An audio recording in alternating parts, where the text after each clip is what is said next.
magic is found in every room where people connect over a shared purpose. In this weekly podcast, Luke, Hannah, and Chris explore the role of purpose, courage, mindset, and culture in every leader's quest for transformational performance. Hello and welcome to Magic in the Room. I am Hannah Bratterud.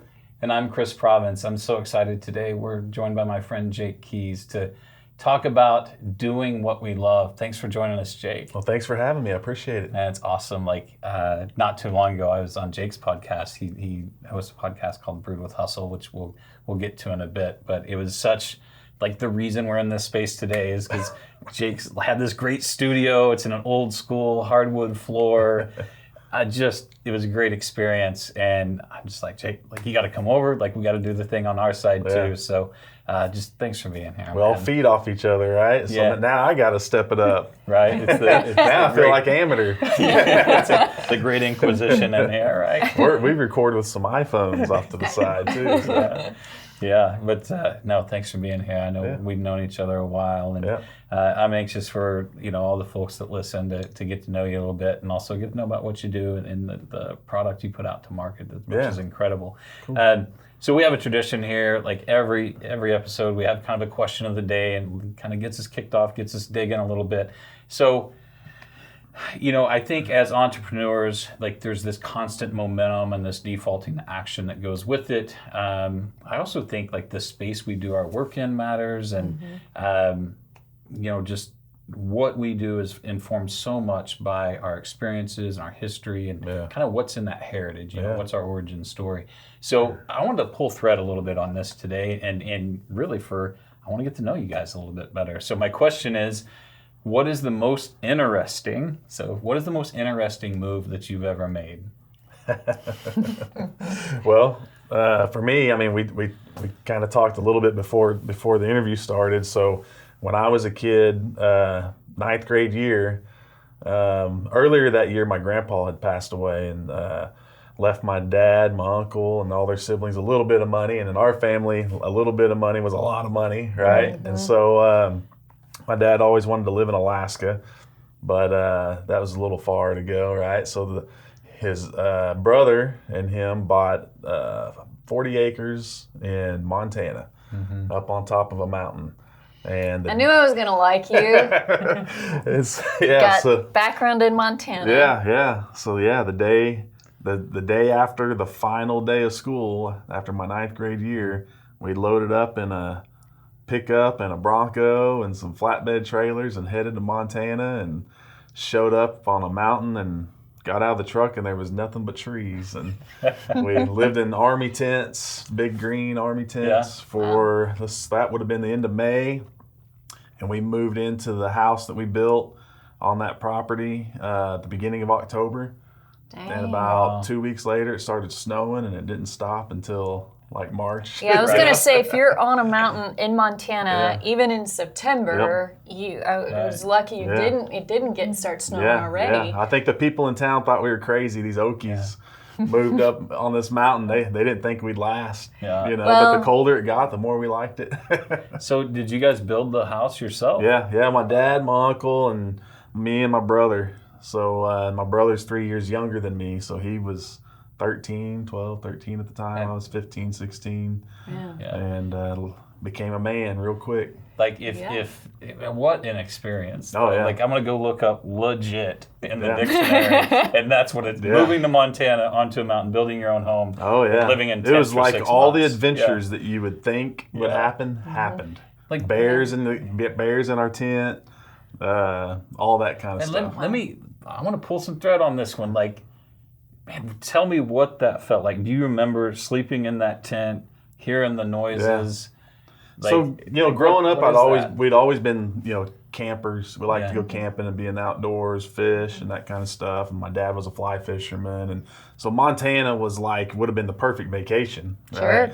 But I do remember, I was just starting high school, right? Just finished my freshman year, got all my friends and girlfriends and all this stuff back home in Oklahoma. And so we get there, and when I see those trees, I'm like, right? No, we're going to live up here on this mountain with no electricity, nothing, no plumbing, nothing. And I mean, it took that full summer of building that house for me and my brother to actually really buy in and start really pitching in. And you know, like I said earlier, that's how I became a man, like real quick, you know. And watching my dad at that time, he started having some back issues, and you know, so it was just like pitch in or watch my dad go down, you know. Yeah. Man. So yeah, That's legit, man. So what were some of the shifts that, you know, you said you started coming on board through that summer? definitely. I'll tell you, my uncle died a few years ago, which my dad died a few years before that. But at my uncle's funeral, when I spoke to all of our family at the funeral, I told a story about a time that they were building the house, and my dad was struggling. His back started hurting. My uncle had always had a back. When he was in the Marine Corps, him and my dad wrecked a Volkswagen down a mountain in Colorado, and he broke his back, and he'd always had back issues ever since. And so watching these two guys, which at the time I thought was two old guys, but they were my age now, what I am now. Yeah.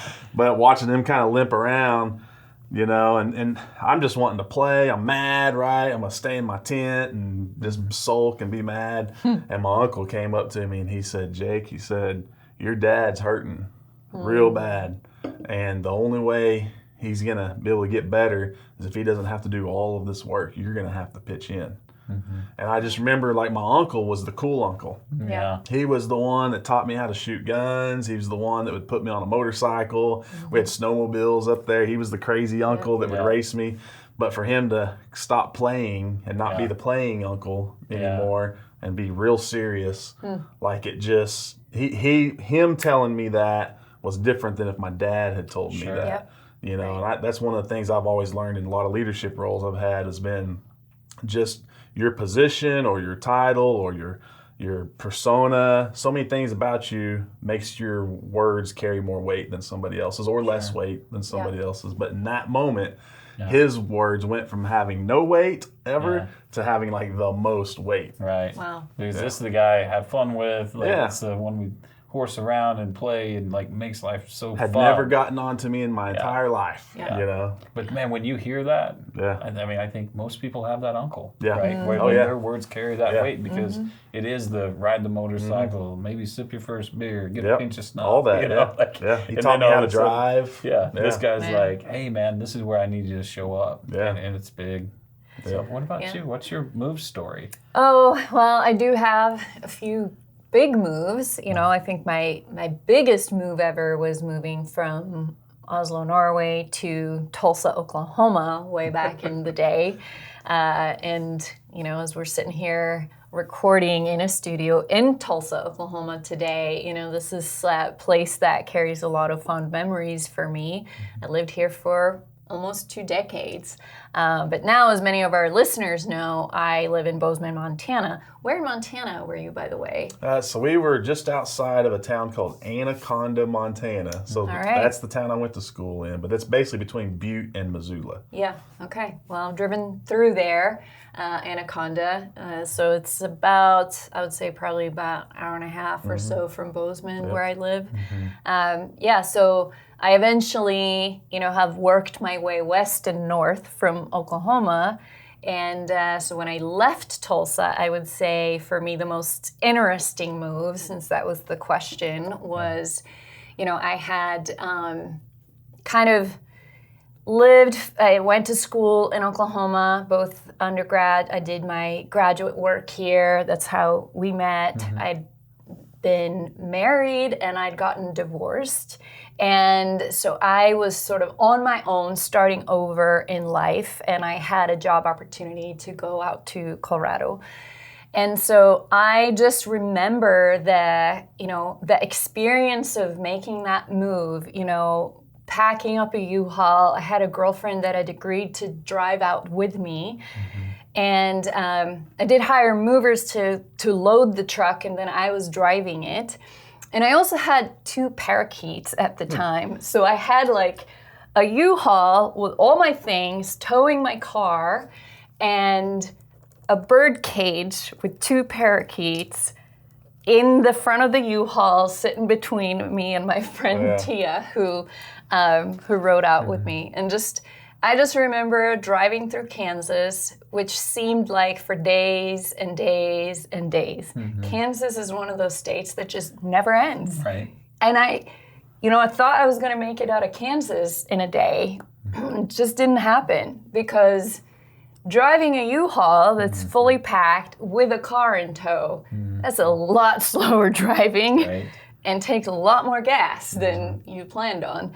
So we just drove and never made it out of Kansas. My friend was getting car sick, and we had to basically just stop and stay the night, and then drove the rest of the day. But I came to Colorado, and and then started work, and it was like a whole new phase of life. But that transition and how that move happened, that's for me probably in my experience the most interesting move. Sure. Yeah, I am, as you guys know, like I am Tulsa through and through. Like I love this place. I graduated, in a town just north of here.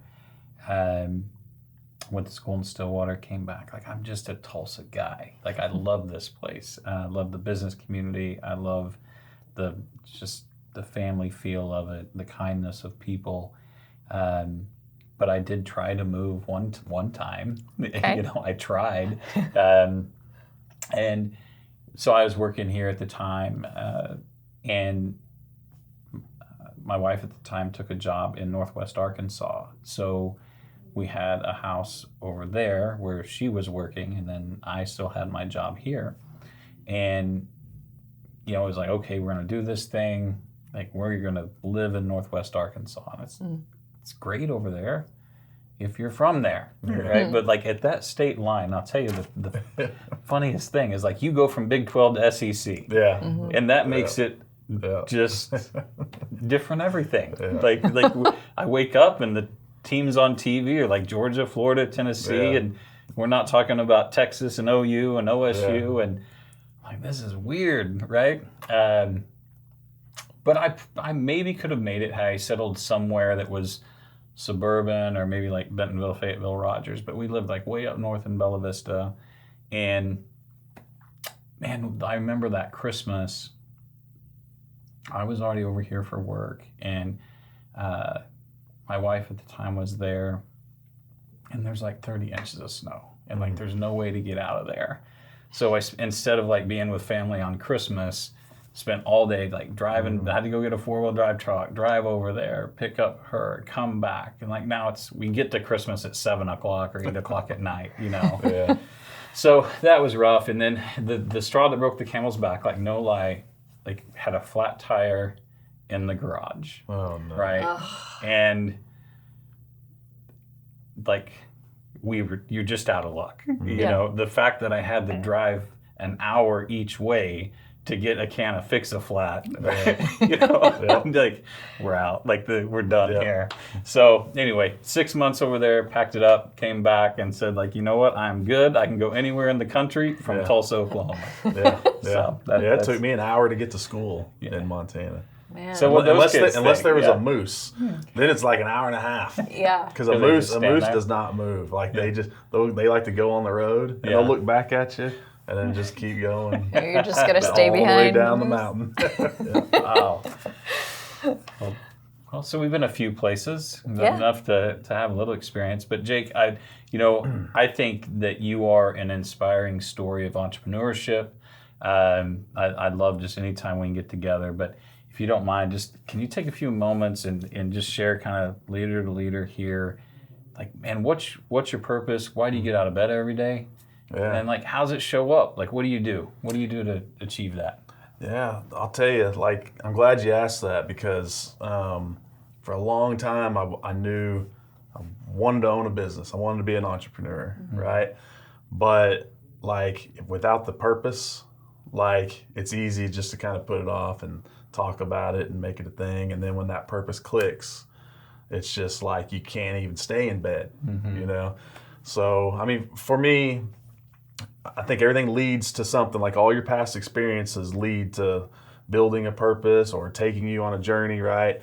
And the way we got to know each other was in the casino business. So I was managing casinos. I worked for my tribe up in Perkins, Oklahoma, ran a casino up there, or I was an assistant manager at one casino. Then I got my own casino. Yeah.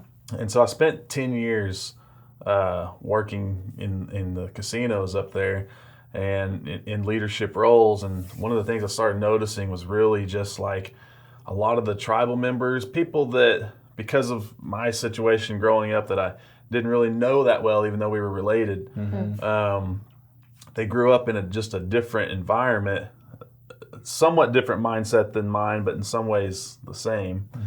And they just really felt underappreciated, underrepresented. Sure. Like still to this day having a hard time finding their place in our society.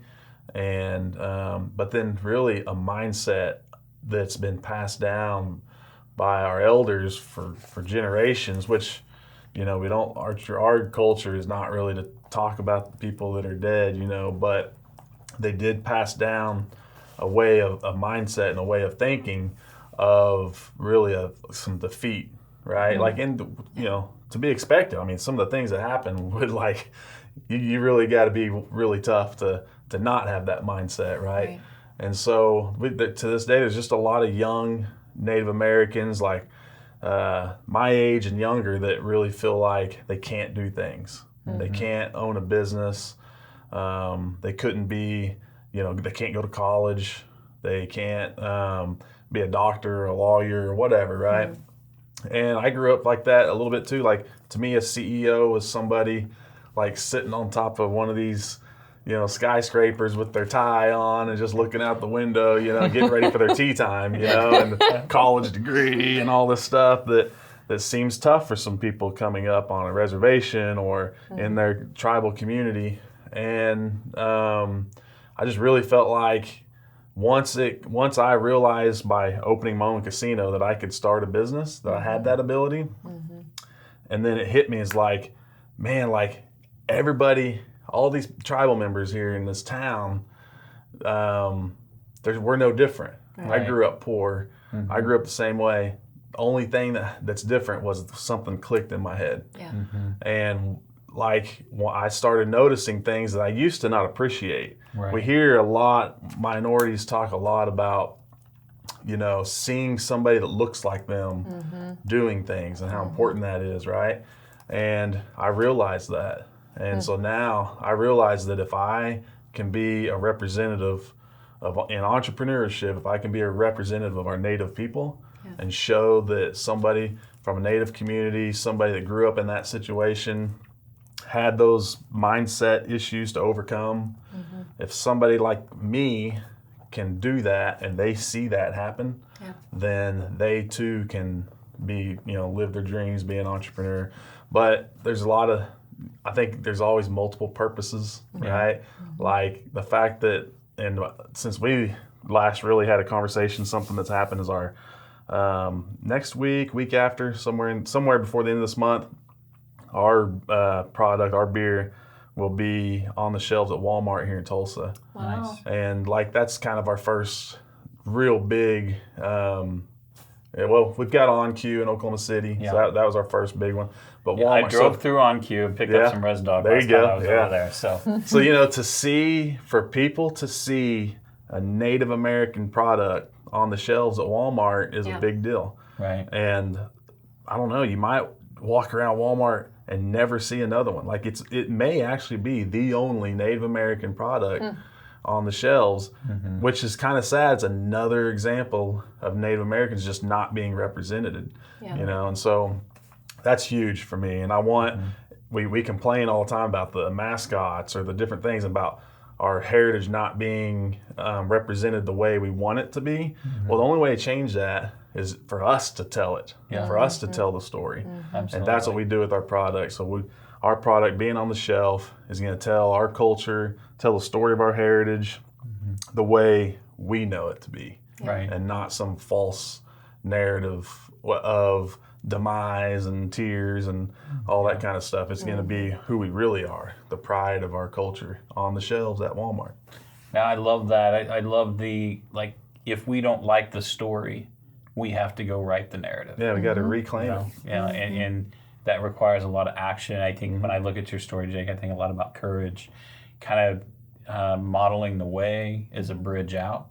You know, and when I say out, I mean out of the mindset, out of the under-resourced nature. And I think that's where, you know, I love connecting with our native communities. I know, like we come from different tribes, but it really doesn't matter. Like whatever tribe we're connected with, it's about that community. And what is common is, especially when we talk about the rural tribes or ones that don't have access to a lot of market area, is they're just under-resourced.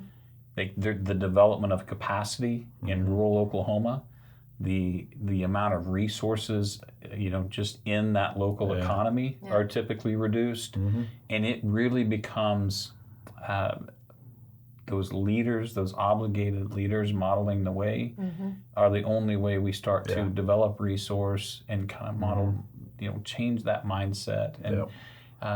And just inspiring, like, you know, the flip side of that is, you know, like a lot of, you know, governments have programs that are underutilized, education funds that go underused. And so kind of getting the sense of, getting that sense of obligation throughout the community to utilize what resources that do exist, I think is that other step. But. Yeah, and we do talk a lot about mindset on this podcast, and so I'd love to, you know, pull some more threads on that as well, right? Because everything begins in the mind, and I'm such a believer in the power of first the subconscious mind, right? How do you feed your subconscious mind and surface what is actually there? What are the hidden beliefs that are either propelling us forward or that are holding us back, right? And often there are hidden mindsets that we're not even aware of, and beliefs, stories that we believe,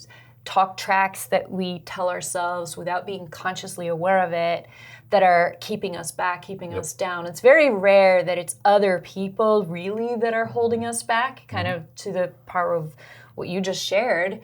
It's often ourselves. And you know, sharing your story of sometimes the right person at the right time with the right message, like your uncle having built that trust with you, being in a position to be able to speak truth in a way that you could hear it, and then you shifting your mindset to becoming, in your words, becoming a man and stepping up and doing what needed to be done. So I'd love to hear just some more perspectives on that, like how you've kind of taking that through. I see a story here of like becoming is better than being. Here's how I grew up. Here's how I moved from A to B in my adolescence, and then in my entrepreneurship journey, like I had that corporate job. You know, I had this safe space. I could have ran casinos forever, but I decided to get out there and go do. So, like, what was that mindset shift? Like, how did you go from I have this,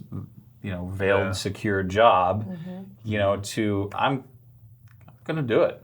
Like, I'm confident in my ability. I know I have the resilience. I know I can move at the speed of the problem.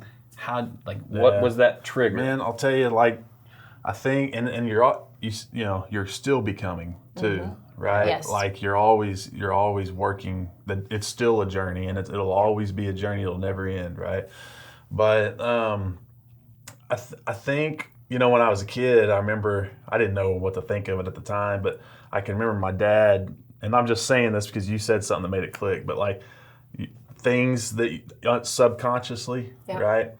So when you're a kid is really when a lot of things when you're real young, 3-4 years old, is when a lot of things get formed in your brain that you don't even know is setting who you are, right? But like I can remember seeing these little sticky notes on my dad's mirror in his bathroom. And he'd be posting them up there. I'm like, what is this, you know? And my dad was a single dad. My mom left when I was 3. My brother was still, not even a year old. And he raised us by himself and gave up all of his dreams of being a hippie rock star and all this stuff, you know? And so he dealt with a lot of depression, just real minimum wage jobs is basically his whole life, you know? But he would put these little sticky notes up there to try to keep himself going. And they would say little quotes like, if you always do what you've always done, you'll always get what you always got, stuff like that, right? Yeah. And at the time, I didn't think anything about it, but now every once in a while something will happen, and I'll remember that, and it so the subconscious part. Yeah. But I'll tell you, I'd love to take credit for my shift in mindset. I'd love to tell you that like all the years of running the casino when I was obsessed with driving. So I would drive from Tecumseh, Oklahoma, where I lived at that time, to Perkins, and that was an hour drive there and an hour drive back every day. And I've listened to every single word that Zig Ziglar has ever said, right? And so I can tell you all the quotes and all that. So I'd love to say that me listening to that and all that stuff was what did it, but 10 years of listening to that every day to and from work, and I still didn't start my business, right? And I can remember sitting in that casino going, man, I'm glad I'm making like twice as much money as I've ever made in my life, and I've got everything I want, but I just cannot see myself sitting in this office in like 2 more years, Right. Yeah. And so I hate to say luckily, but it's like some horrible things happen that if they had not happened, you wouldn't be where you're at, right? And so all these years of me and my dad just talking about how we'd like to open a brewery one day, and we'd homebrew together, and he taught me how to make beer, and we'd go in somewhere and be like, man, how cool would it be if our beer was on tap here and all this stuff. We just talked about it for years and years and years and never made it happen. And then one day he just got sick. He got real sick. And turned out he had MS. I mean, probably had it for a while and we didn't know, but he goes into a nursing home, and I would go in there and hang out with him. That's why I moved to Tecumseh. The nursing home was in Tecumseh. I just couldn't leave him. I had to be close by where I could go every day and see him because he was my best friend. Yeah. And I can remember when he would take a nap, or they would have to like give him a shower or whatever, and I'd leave the room. I'd go out in the lobby area, and all these people are sitting out there, these old guys. And I've always been the guy that likes to sit next to the oldest guy at the bar and have a drink and talk to him. I love hearing the stories. Yeah. But I can just remember here's all these people like just waiting to die, and every single one of these guys would tell me stories of regret. Wow. Like, I wish I'd have had a better relationship with my son.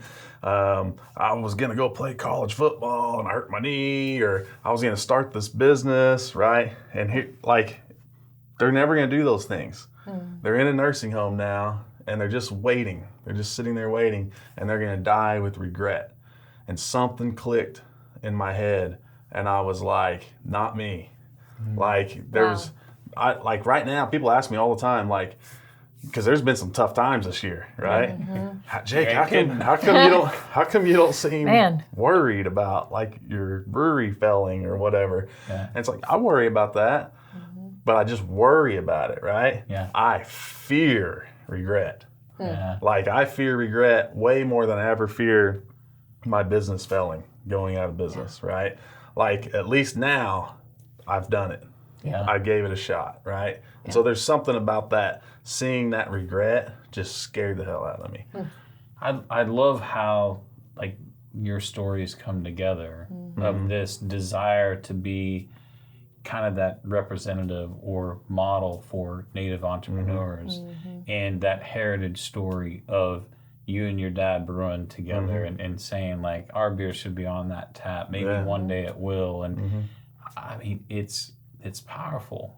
And like, share with us how that shows up today. Like Skydance Brewing, like Res Dog, my favorite beer, period. Not my favorite Skydance beer, my favorite beer. Yeah. So it's just good stuff. I know the level of care that goes into it. I know you have exciting things going on. So like, kind of taking that passion, taking, what you and your dad shared and that system that you guys had, along with that desire to be a model for Native entrepreneurs, how does it show up in your brand today? Man, I think like there's just a lot of responsibility, right? So I have a couple of responsibilities. One is to my dad, where like my dad's a guy that would build a garage, and there'd be like twice as many nails as there needs to be. Like everything was heavy duty to him. That was his favorite term, heavy duty. Everything was heavy duty. And this will last a million years, And so when I'm brewing, that definitely is like everything's got to be right. You know, and we're new, so we still have hiccups, we still have things, but that's like the journey of making it great, right? Mm-hmm. It's like my goal isn't necessarily right now to the 6-pack of Res Dog I brought you today for that to be the best beer of all time. My goal is it's going to lead me to making the best beer of all time, right? So I'm constantly trying to build up to my dad's standard of quality, you know? And then on the Native American side, like, that's the tough one. There's a stigma with alcohol and Native Americans, and so we are really, really careful about beer names, our purpose and reason behind it. Which, to be honest with you, we've never had one negative comment from a tribal member. We've had some. Yeah, politics are in tribes. So my tribe, we have some people that will never like Jake ever. Yeah. So, but as far as just the community as a whole, we've never had any kind of issues, right? And people are super proud of what we're doing, right? And so that gives me a lot of motivation to have those beer names that tell the stories. But it's really all about being not just a representative of Native Americans on the shelves, but a good representative of Native Americans on the shelves. And so that's what, you know, hopefully that's how it shows up. Well, I know that, you know, in a lot of the hospitality venues where you guys are on tap, like you're next to everybody else, the Sam Adams or that's crazy. The Budweisers, and like I can imagine what it feels like. Hey, that's my tap. But not only are you on tap, like you're doing really well on that tap, right? Yeah. So like, how does that feel? Like you see the places where you used to go and hang out and, you know, drink the Bud Lights, and now you've got your stuff there. It's amazing. So I don't know if you know, I mean, you've probably been to Tapworks in Oklahoma City, right? Well, they just closed down a couple weeks ago. And I mean, just COVID is just a lot of long-standing businesses have gone out of business, and it's sad. But the last time I ever took my dad out for a beer was at Tapworks before he got sick. And I can remember sitting there and somebody came up and had ordered a beer, and it was like a Belgian style beer or something. And my dad was just like, there's like no Oklahoma beers. I think at that time there was Mustang or something, and that was it, or Chalk maybe. And he's like, man, we've got to open that brewery. You know, we could be the only Oklahoma beer up on this wall. And at Tapworks, you know, it's like 100 taps lined up, you know. And that's when he was like, how cool would it be to see somebody come up here while we're sitting here and they order the beer that we made, you know? We just, that'd be cool, you know, and all that. And so fast forward, the first time, so we brewed our first batch. We've got kegs, the distributor picked it up. Now I got to go sell beer. And so the first place I went was Tapworks. And Garrett, the manager there, sat down with me. He tried I think we had 3 different beers that day when I went in there, and he bought all 3 of them and put them all 3 on tap. Wow. And I just remember going out to my Jeep, you know, on the way out, walking out, I looked over, I saw that chair that me and my dad sat at. Man. Wow. That's awesome. Sitting in the Jeep, you know, thinking about that for probably 20 minutes. What a powerful story. Yeah. Man. And like, man, to Garrett, the guy at Tapworks. Yeah. Like, we're good friends you now. know, like, way to go. Yeah. You know, like, we talk about relationship with authority and relationship with power. Yeah. And, you know, as leaders, like Garrett looks at that situation, he has every right to buy one. He can throw you a bone, or he can believe in you. Yeah. And really to take that authority that he has and say, like, I have the right to not do these, or not do the thing, but I have the responsibility to, if I like it, I'm going all in because I believe in what this guy believes in. Yeah. That's another cool thing about business, entrepreneurship, is you just never know what action you're taking that has a huge impact on somebody else, on another human being. Man.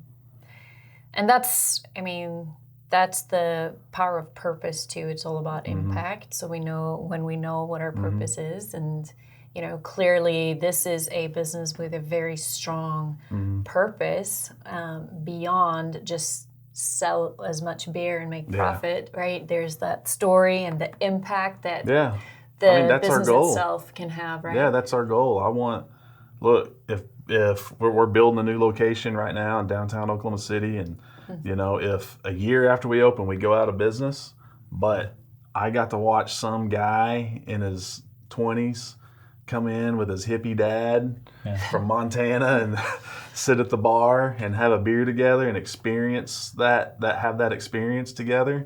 If I got to see that happen, or if I, convinced one young Native American to start their business and live their dreams, then it was a success, whether we're still in business or not. Well, I think that's the key thing about purpose. It's like you can look at this this glass of beverage, and it can be something to drink. But I know you, Jake, that is a facilitation. That's it. Yeah. It's a way to create conversation that ideas come from, values are shared about, people are supported through. It's like you choose beer as the mechanism to create meaningful conversation. Yeah. What do you do? People ask me that all the time. Yeah. I never understood that question. Like, why is it, in our society, why is it such a big? It's like, hi, my name's Jake. Okay. The second or third question is, what do you do? Like, why does everybody want to know what you do? You know. Yeah. But like, I don't make beer. Yeah. I'm changing lives. Yeah. I'm impacting lives. I'm creating experiences for people.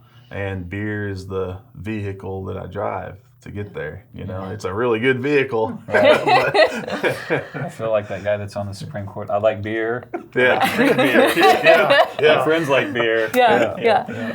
So it's really powerful, right? To have this purpose. We've heard a little bit about how you made the mindset shift and just took the plunge. And, we're all entrepreneurs here. You've started your business, Chris, 6 or 7 years ago now? 7 plus.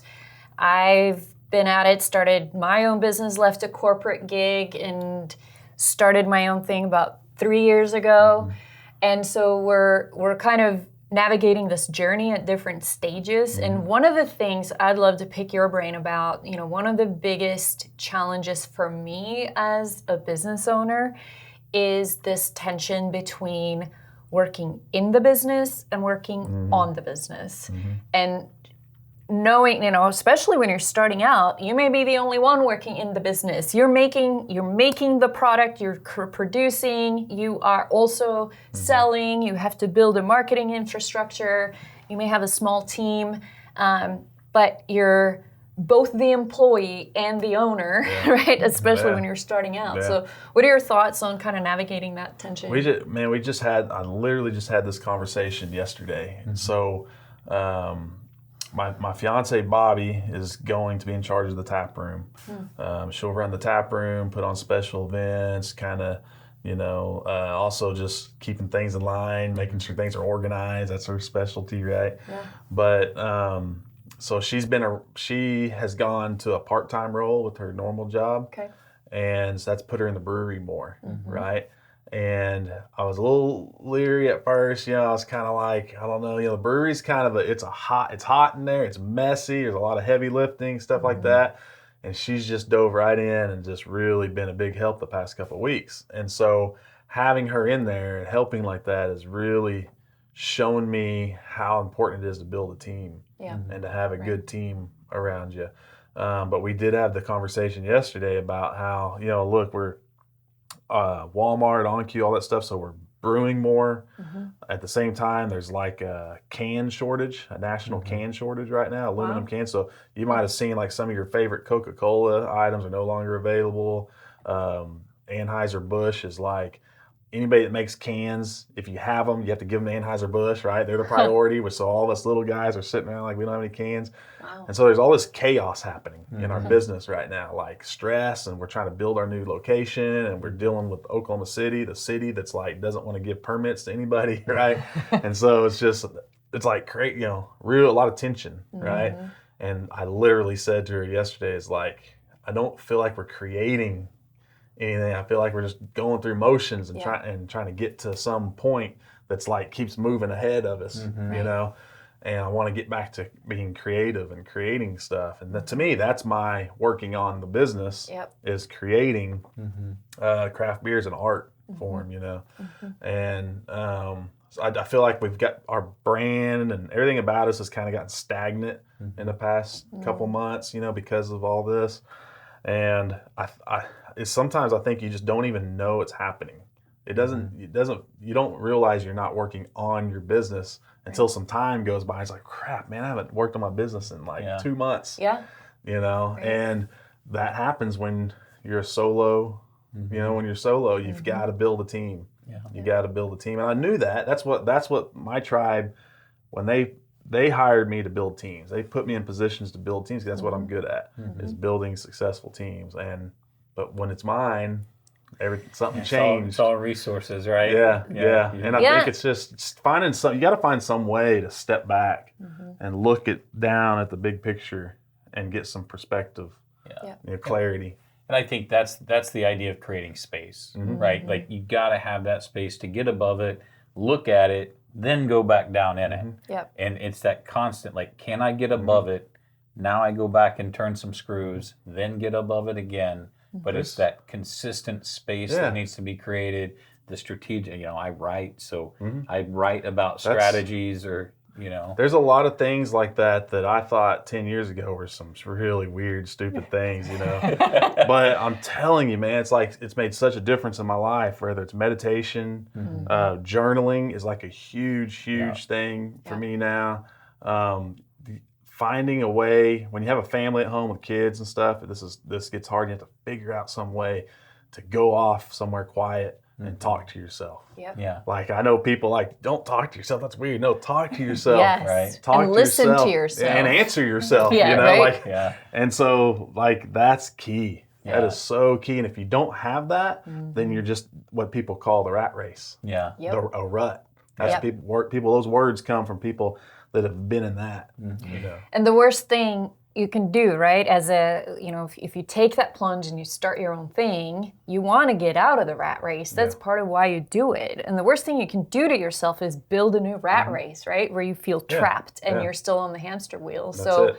That's I think I love hearing you share that. Those are some of the practices that we talk about as well, that are really, take care of yourself and do the things that make you a better leader, so that you can lead an organization and lead a work and not just if you're not in a good place yourself, then you're no good to anybody. And it's you might have been you or somebody on my podcast said, that's why they say when you're on the airplane, they show you how to use the mask and they tell you to use it on yourself first before you put it on your kids. And moms are always like, what? Yeah. No way. Right. Well, you're not going to be any good. If you can't breathe and you pass out, now your kid's dead too.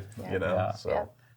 Yeah, that's powerful. So, one of my favorite things every time I see an update on the new brewery. But if you don't mind, let's run through what is Skydance Brewing?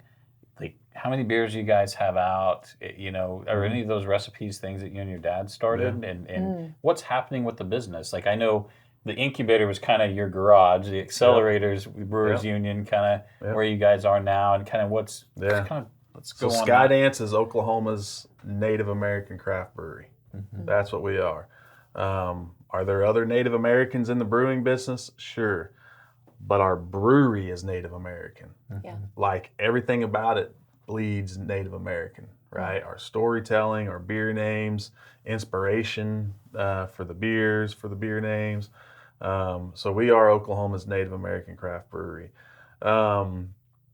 Beers. So I just brewed a beer the other day called the 49, which is named after a party that Native Americans would have after the powwow or off somewhere kind of hidden, and it would get kind of weird. But it's called the 49. It's an oatmeal stout, and that was my dad's recipe. And when my dad went in the nursing home and I was clearing out his house, I found this little piece of paper folded up in this home brewing book. And I opened it up and I was like, man, I kind of recognize that. Looks like the stout he used to make. And so I was like, he's about to die, I was like, I'm going to make this and take it to him and let him try it. And I took it into the nursing home and he drank it. And I got kicked out of the nursing home for 24 hours. And then I went a week later to this homebrew club meeting. I was started being in this club. And everybody's trying the beer and they're like, oh, that's really good. There's this competition down in Dallas. You've got to put it in. I'm like, okay. So I send it off to Dallas. And then the results were a month later. We drive down. It's like a whole 2-day event and all this stuff. So we go down. I didn't get to stay on the Saturday. Saturday night was the results. I had to be back in Oklahoma City, get on a plane, go to Phoenix for National Indian Gaming Conference. And I land in the airport in Phoenix, and I've got all these voicemails from all the club members down in Dallas. You won, you won, you won. Wow. And I'm like, oh, that's cool, you know. And I get in a cab, I go to the hotel. My brother calls, says Dad just passed away. And I was like, wow, I couldn't believe it, you know. And so literally that night, I found out that I was going to get my own casino and start a new casino and build it from scratch. But even though I had this big career thing just happen, I decided that night I'm gonna open a brewery. Wow. Right. And so that's the 49. That's our oatmeal stout. It's a year-round beer. We're at the Brewers Union, which is like a co-op, multiple breweries in one spot. We're just there while we try to build out our own location. I didn't know that was going to take 2 years. Right. I thought it'd take a year. And it just took a while to find just the right building, funding. Sure. You know, That's always, breweries aren't cheap, you know, so I just signed my life away a few months ago, you know, so I'm on the hook for about $1 million, you know. Dang. And you're all in, baby. Yeah. Oh yeah. Why not? You know? Exactly. And so we plan on moving into that space. Well, we planned on February. The city now has different plans, so I think we're looking at March. Yeah. We'll be brewing in there before the tap room opens. That'll be the last part of it, but we'll have a legit tap room, a place for Native Americans to show off artwork inside the tap room on the walls and stuff. Event space, big patio overlooking the skyline downtown and all that. Awesome. So, man, I'm jacked. I'm ready to go. Yeah, let's go. Well, kind of as I just, man, if Bobby wasn't marrying you, I would. The heritage story and man, you just, everything about you exudes I do what I love and I do what I was put on earth to do. Yeah. Share with me and the folks that are listening, how do you know when you're doing the right thing, when you're in the right spot, and how do you have faith in that? Yeah, man, I don't know that you ever. I don't know. That's hard. That's a hard question. I don't know that you just know, but things, you'll notice things start clicking. Things just start happening, right? Yeah. And so there's this one Christian side of me that thinks it's a higher being and my faith and all that kind of stuff. But then there's this other side of me that's just I know it's because I'm in the right place now. I'm in my right my right avenue, right? I had a friend who used to sell us kiosks in the casinos. He lives in Canada.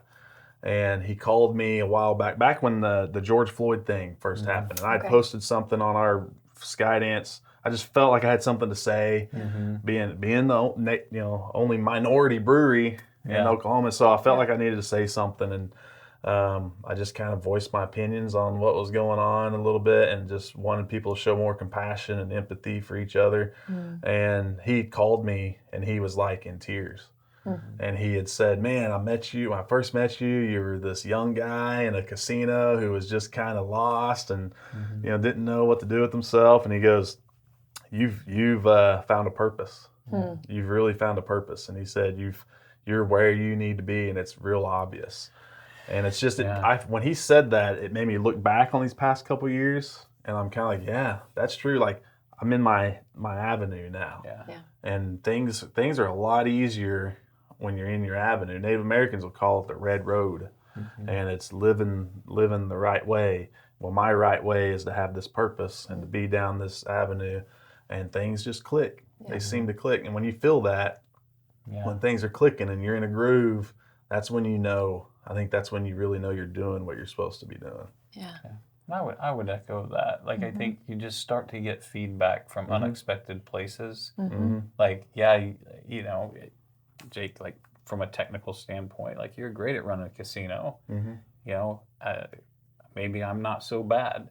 But when people say those words of you really seem to have found center, I'm really like what you're putting out. I like your messaging. I like your service. You really seem to be in your element. Yeah. I think that's what starts to show back. But then, up. Personally, if you're waking up and you're not happy, to me, happiness is the most underrated thing right now.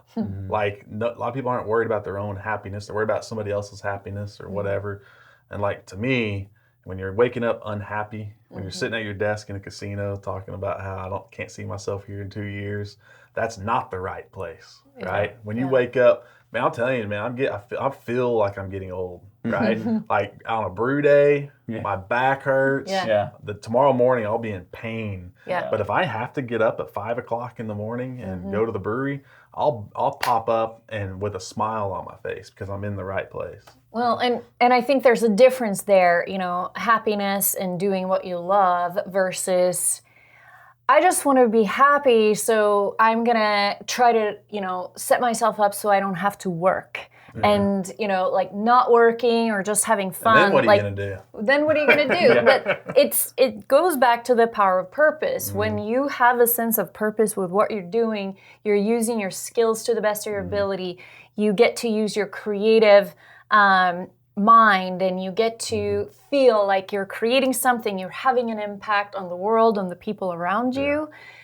You can, you know, and we know as entrepreneurs, business owners, you know, we work like dogs. It's not about, you know, not, you know, like, I think that's often people are like, well, if I just didn't have to work, because all they've seen is work sucks and I'm unhappy when I'm working. But when you do what you love and you find purpose in your work, it doesn't feel like work. Like you're working and you're tired, you get weary, but you're still energized when you wake up in the morning to go do it all over again. You know, for me, that was like the shift when I really found my thing and I started getting into training and learning and development. And, you know, previously everything I'd done were jobs. Now I started it's more like a vocation then. It's a career, right? People is it a job or is it a career? People don't know that you're supposed to be happy.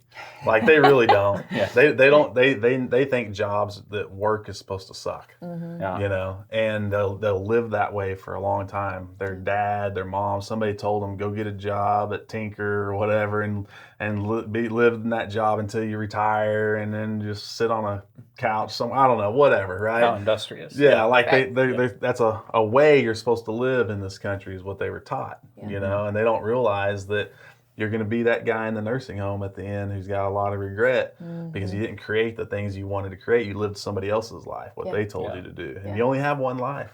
Well, so I want to touch on this, and I know like how much she means to you, but as an entrepreneur that's like said, I'm going to be courageous, I'm going to do this thing, I'm going to model the way. How important is it to have a partner in your corner that believes in what you believe in? Can you speak to Bobby for a second? Yeah, I mean it's definitely. I would say it's important in the fact that it probably means I'll be more successful. It probably means the road won't quite be as difficult. But at the same time, like I'm gonna do it. I would have done it regardless, right? I'll also say it might not have happened yet if it wasn't for her.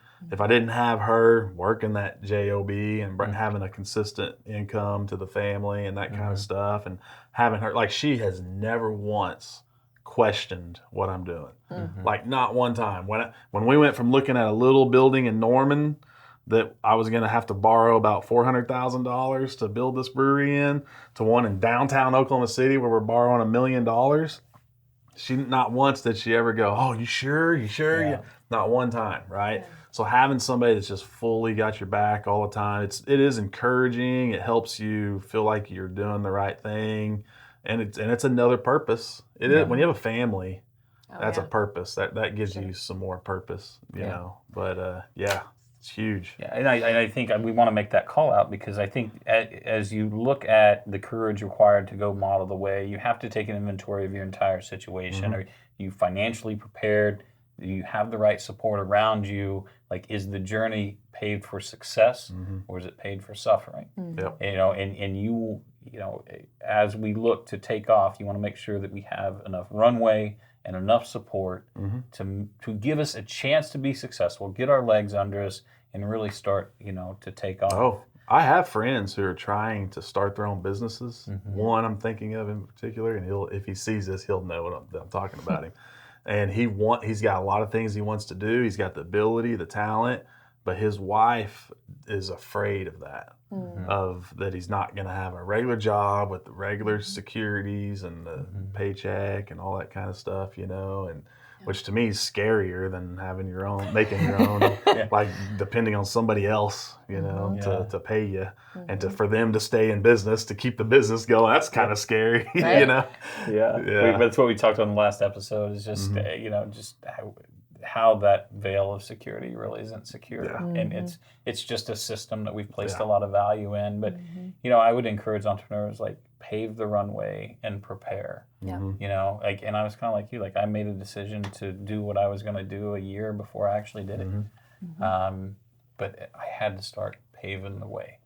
And that can take time, that can take effort. We don't just get to snap our fingers and be like, today I'm employed by a company and tomorrow I'm independent. That's not the way it works. Like there's a lot of effort to be done. But can you share with us, like, where can we find you? Skydance Brewing. Tell us a little bit about the podcast. How do we get connected with you guys? The podcast too. Yes. So our brewery's in Oklahoma City, over on Meridian off I-40 at the Brewers Union. Our new spot will be in downtown Automobile Alley on 7th and Broadway. SkydanceBrewing.com, social media, all the Twitter it up or Facebook it, however whatever Bob Stoops used to say, Google it up. You'll find us on there. YouTube, we have a YouTube channel where I try to do a regular vlog just to kind of document the journey of building the new brewery and what we're doing. And then the podcast, Brewed with Hustle, is on all the Apple iTunes, Spotify, everywhere you look.